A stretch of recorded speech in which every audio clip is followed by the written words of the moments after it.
Hi, I'm Tina and this is Lychee, and today we will be reading a story called Little Star. Little Star lived in space with the other stars and planets. Most stars were shiny and bright, and they made patterns in the sky. But as much as Little Star tried, she wasn't as bright as they were.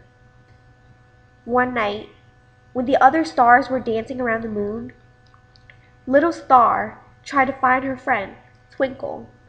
Now Twinkle was a wishing star, and could make Little Star's wish come true. She wanted to be the brightest star in the universe. But Little Star couldn't find Twinkle, and she started to cry.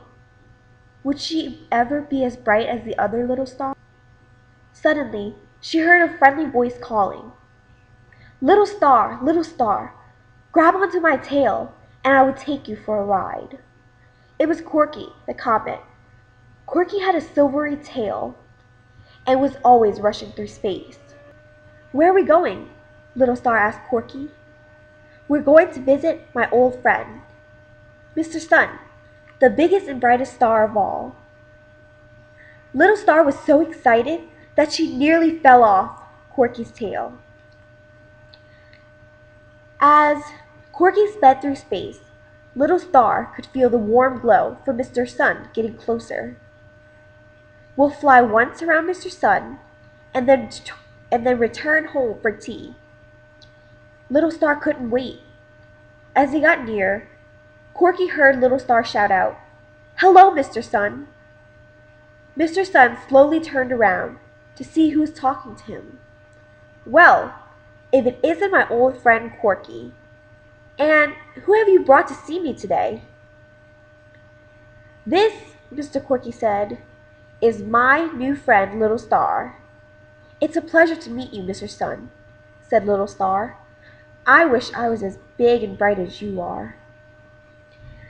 Mr. Sun chuckled to himself. "It will be a long time before you get as big and bright as I am.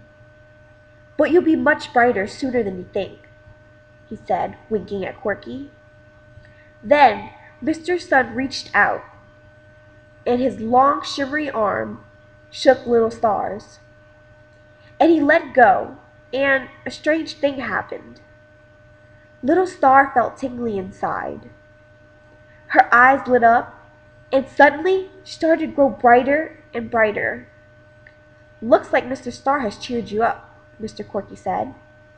Little Star gave Corky a smile, then turned to wave goodbye to Mr. Sun.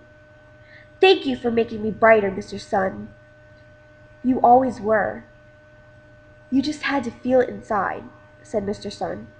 Then, with a whoosh from Mr. Corky's tail, they shot off through space. And before Little Star knew it, they were back home, just in time for tea.